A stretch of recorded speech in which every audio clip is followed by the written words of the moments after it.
Guys, what is up? I'm Swall Dog. I love to build cool stuff, and today we are working on the Jeep. That is right. I'm so excited that we are working on the Jeep. Let me show you what we got going on. Okay, on a side note though, does make me a little bit sad. The Jeep's gotten a little rough over the years. All right, it's been sitting for a while, hasn't been running. I'm even a little embarrassed to show the kind of stage that it's in, but this is what we got going. Let me show you what we got. If you remember, this is the Jeep we put the fuel sump in over the summer, and it's still not running yet. Cleaned out the fuel tank. There's a lot of ethanol and crap in there, but it's still not running. So we're gonna do a little troubleshooting, figure out what's going on. It's been sitting for a while, and it's looking a little sad. It breaks my heart a little bit that it's gotten to this point. But you know, I've had this Jeep like this. Well, I've had this Jeep since about '98, but it was a CJ7, and it's looked like this. I mean, not this bad a shape, obviously, but this chassis, I built this chassis in 2006, and so it's been pretty much the same since 2006. You know what? We'll do another video where we're talking about that, but let me show you what we got going on, how we're going to troubleshoot this. So, under the hood,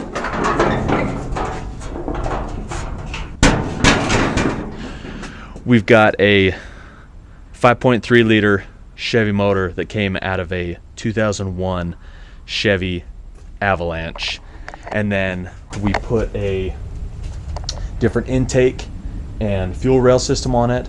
The one that came out of the Avalanche, the truck style 5.3 liter, has a really tall intake. It was actually smashed anyways, came out of a wrecked Avalanche, had about 30,000 miles on it. But we got this Corvette style LS1 intake and fuel rail system from Turnkey Engine Supply. It was just a takeoff. We used to get motors from them when we would build Jeeps, but so that's where we got this. Troubleshooting, the starting on this is probably going to be pretty similar to a 5.3, any other 5.3, but there might be some subtle differences in wiring. But let's show you what we got going on here. Obviously, we got that new fuel sump that you can see back there on there. Got the battery all charged up. Turn our power on. Let's give it a start.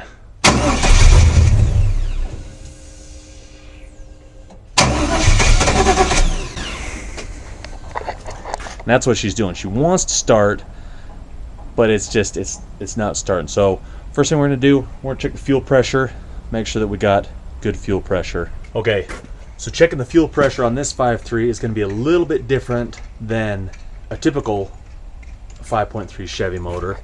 What we've done is, the way this fuel system works is we have this line right here is coming straight from our fuel pump. So coming out of the back of the tank from the sump, we have our fuel pump, we got our filter housing, and then it comes up straight into the fuel rails right here. All right, I'm back. Had to run to the grocery store. My wife's making Cracker Ranch chicken for dinner, delicious, and we were out of tinfoil, so I had to run down, go get some. Anyways, like I was saying, we're gonna test the fuel pressure on this engine. Principle's the same on any engine, really, but the hookups are going to be a little different on this engine versus another 5.3. So the way I've got it set up is the fuel pressure comes, this line right here is the one that comes from the fuel pump, goes through both fuel rails, it goes through this one, there's a jumper right here, goes over to this fuel rail, over to this regulator regulates the pressure, and then this is the return for the excess that goes back to the tank. Normally on a stock setup, you're going to have a different style of fuel rail that has a jumper between the two, and the fuel pressure basically just comes up and deadheads at the fuel rails, And on the back of one of the fuel rails, there's going to be a little fitting that kind of looks like a Schrader fitting off of a tire, but it's a little bit different, and that's where you would hook a fuel pressure gauge to test the fuel pressure at the rails. On this setup, I've got a fitting right here on the regulator. We've got our gauge right here. So we're just going to plug the gauge in. Trying to do it one-handed. There we go. I've got the regulator set, I think at around 55 is what it needs to be for this 5.3. I can't remember, but it's around 50, 55. All right, we've got the fuel gauge plugged in to the regulator, and all we got to do is turn it on because the fuel pump will prime, and it should give us what we need. So I'm just gonna reach over here and right there. Looks like he gave us what we needed. We'll try it one more time. Yep, see, that looks like it's getting, so that's 40, that's 60. It's got the bubble right there, but it's a little bit above 50. So I think we're good on the side of the fuel pressure. We're gonna leave that hooked up. Next thing we're gonna do is make sure that we have spark. We probably have spark because it was trying to fire earlier. But what we're gonna do, we're just gonna take this air filter off real quick.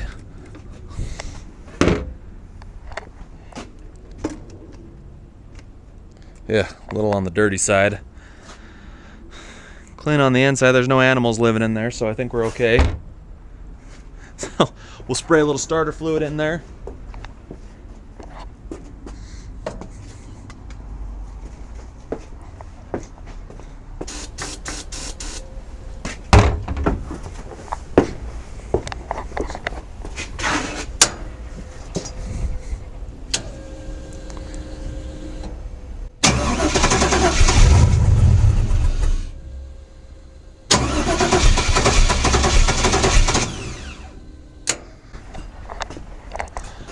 Alright, wants to start with starting fluid, started for a second, so it means we're getting spark, probably a fuel issue.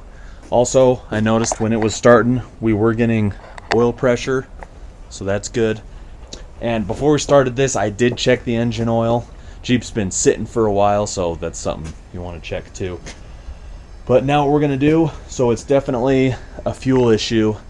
I'm 90% sure that it's probably going to be plugged up injectors with as much gunk as we were getting out of the bottom of the fuel tank when we installed that sump. But before we tear the injectors apart and clean those, we're just going to do one last check. We're going to use some Noid lights and check the signal to the injector. So basically we're just going to check the electronic signal going to the injector to make sure that it's getting the signal to fire the injectors. Alright, we've got our Noid light set right here. This is an OTC, picked it up off of Amazon. It has all different lights for all different kinds. And basically what this is you plug this in to where the injector goes and the light will blink if it has the signal that it needs to fire the injector. So I already know for this vehicle that we're going to need this GM PFI is the one that we're going to be using. If you don't know specifically what it is, you can just look for one that's going to have the same type of connection as your injector plug. So if you look at that one's got two flat blades. This one has like two really long connectors. This one's got two shorter, smaller ones. This one has two flat blades, but they're facing vertical instead of horizontal with each other. And then this kit also has a extension.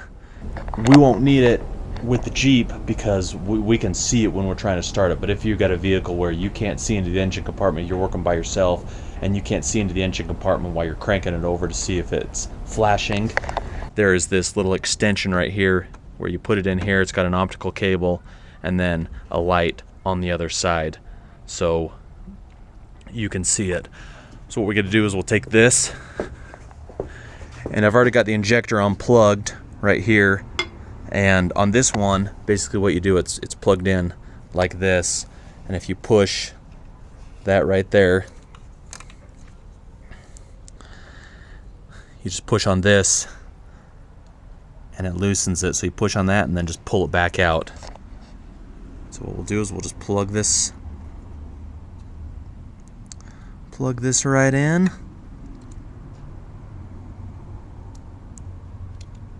Just like that. Set it up right there so we can kind of see it. Ugh, stay. There we go. And we'll turn it on.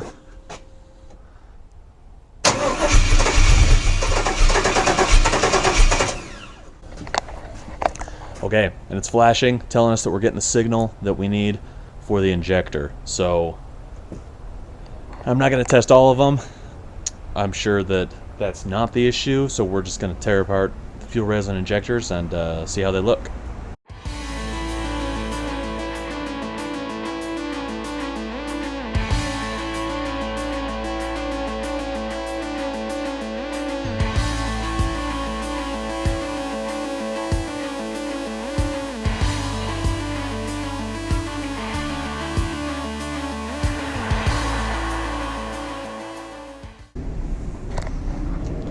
Okay, we got the fuel rail and injectors out right here. Just something to note when you're pulling these plugs out.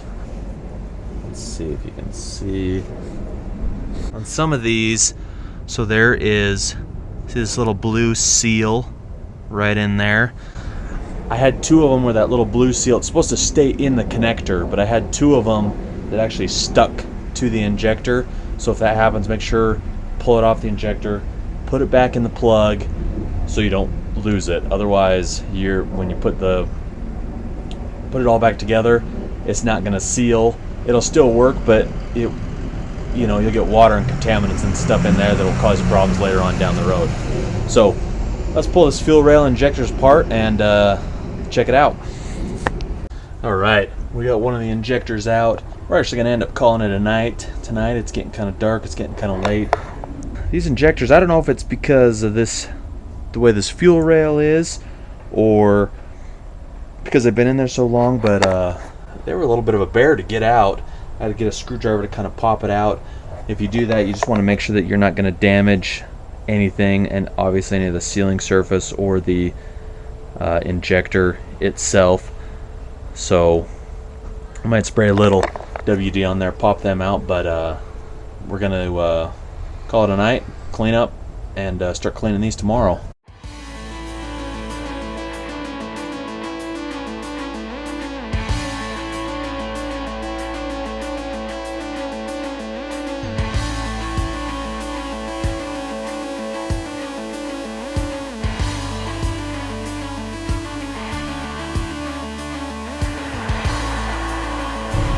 Okay, this morning when I stopped by to grab some cleaner, AutoZone wasn't opened yet, so I stopped on my way to work and grabbed some.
All right, got the injectors all cleaned up. My battery died, as I was cleaning the injectors, but got them all done. I'm going to show you kind of what that looked like and what I did. So first, what I did is I got the O-rings and I put them in. I actually sprayed just some WD-40 in here, and the O-rings have just been soaking right here. And they're still pretty soft. They look to be in good shape. I was just cleaning them up with some WD. I think they're actually the same top and bottom, but I marked them anyways and separated them, the top and the bottom, just put them in this, got this egg tray. And then what I did is I got some of this B12 injector cleaner, and I poured it in here, and these were actually a little bit fuller. This was yesterday, and overnight it's all kind of evaporated a little bit. But I let them soak each side. I soaked this side, the spray side, and then the top side that has a little basket in it, and I soaked them and actually got a little Q-tip and kind of dipped it and cleaned out both sides.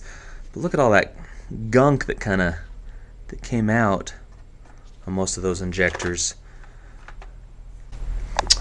And then what I did is I rigged up this little contraption right here to be able to spray the injectors and spray some of this chem tool through the injector to be able to clean it. And I think that's what really helped clean this out. Basically what I did is I've got a plug here that fits the injector. It has this little clip on it, but I took the clip off because I was just pulling them on and off and I didn't want to deal with that clip. So I'm going to show you how this works. Basically what I would do is plug the injector, plug it in like that, and I'd put it in inside the water bottle, and then I made up this little attachment. And so this was the first time I had done this. Saw it on YouTube, so it must be right, but it actually worked pretty well. There's probably a better way to do it, but I took a valve stem. It's kind of stuck on there now. But what I did is I took this valve stem, took the core out of it, got the lid, drilled a hole in the lid for this straw to go in. Let me see if I can get this part. Oh, seems like it's kind of stuck on there now. What I did is when I poked the straw through the lid after I drilled a hole in it, I got my pick and I shoved it on the end of the straw to kind of flare out the end of the straw so it wouldn't come back through, and then I put some super glue down in the bottom of the lid to hold the straw in there. And the first one I made, I actually put too much super glue down in there, so it started getting on the threads, and then once it dried I couldn't screw it on to the valve stem. So I made another one, just put a little bit of super glue in the bottom just to hold the straw, and it actually works pretty well. So what you do is I'll just kind of, this fits right here like that. You can just kind of pop that on top like that. And I kind of held it because it didn't hold as well as I was thinking. I didn't want it to pop off. I didn't have any of them pop off, but I just wanted to hold it so it wouldn't pop off. And then I've got this rigged up to my starter switch here. Just a momentary switch is all it is. And then it's hooked up to a 12-volt battery. Not all, from what I understand, not all injectors are 12 volts, so keep that in mind. These ones, from what I've read, are 12 volts.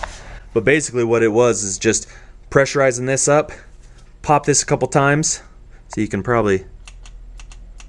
hear it, the solenoid. I don't know if you can hear it on the video, but you can hear the solenoid clicking, and then spray that chem tool through it. And I was actually pretty surprised when I was doing it. The first one went okay. It sprayed a couple times, but it wasn't spraying real good. It was kind of dribbling a little bit. But then once I did it a few times, it started spraying real good. But almost all the rest of the injectors weren't even spraying at first. I had to do it 10 or 12 times before it actually started spraying, and one of them I couldn't even get to spray. I kept pressurizing the carb cleaner and then popping the switch, and it just wouldn't spray, so I went to a different one, let it sit for a second with the stuff I'd sprayed in it, and then I finally got it to go. So I'm pretty confident that was the problem, that all the injectors were just gummed up and stuck. Let me show you kind of what this looks like when I do this. Let's see if I can set this up.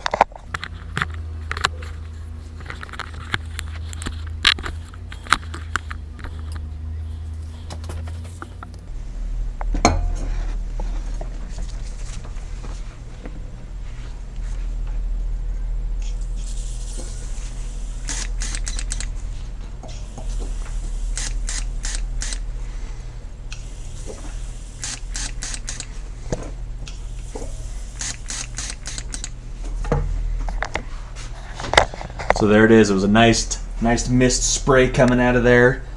You know, did it a bunch of times to be able to get that nice spray coming out. And you can see, I mean, some of the crap that came out of there. So let's go get them installed and see if she fires up. One other thing, I am going to clean the fuel rail also. I've got the fuel rail out right here, this aftermarket fuel rail. And basically I'm just going to take some of this carb cleaner, spray it all in these holes, spray it down in here, swoosh it around a little bit, and call it good. I don't foresee much being stuck up in there, but yeah, let's get it all cleaned up.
All right, got her all put back together, all buttoned up.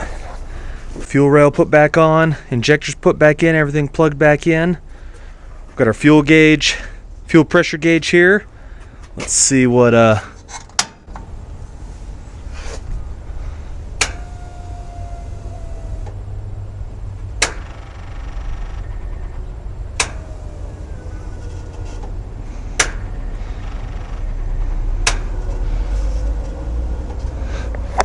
okay, we're getting some fuel pressure. Let's go over, see if she fires up.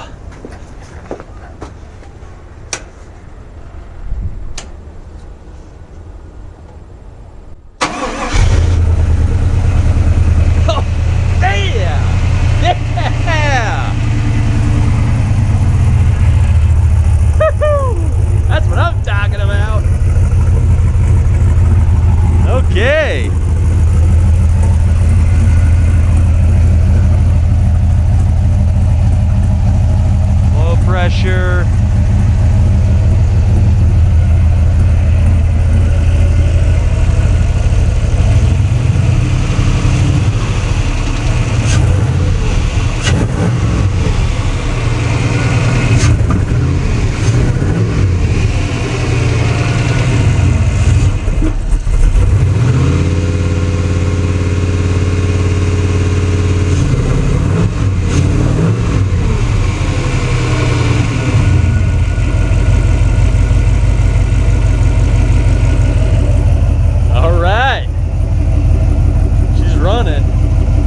Doesn't sound like 100%, but at least it's running. So, yeah, let's get some of this stuff moved out of the way and take it burn. Well, let's see if Toys are a lot of work. Oh yeah.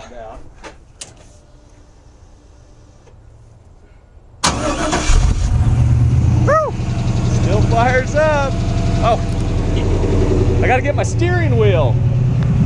Where did I put that? Where did I put that? Oh, here it is. Runs pretty smooth. Yeah, she's running pretty good right now.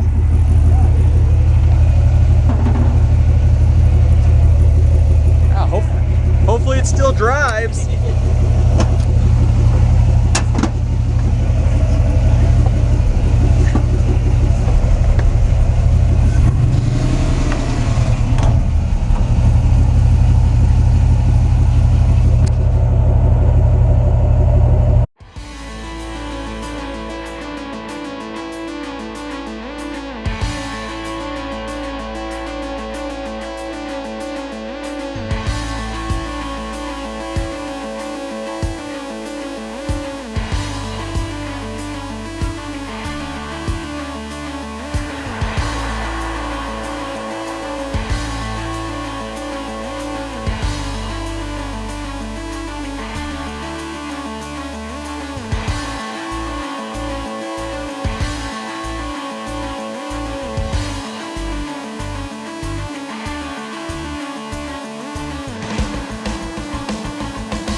right. Yeah. She's running great. It was low on about every fluid there was. Brake fluid was low, coolant was low, power steering fluid was low. I think the only fluids that were not low was the engine, transmission, and transfer case. I didn't check the front and rear diffs, but I'm sure the rear diff's low because it's been leaking for I don't know how long. But thanks for watching. If you enjoyed this, give it a thumbs up if it was helpful. If you want to see more content like this, subscribe down below and go build something cool.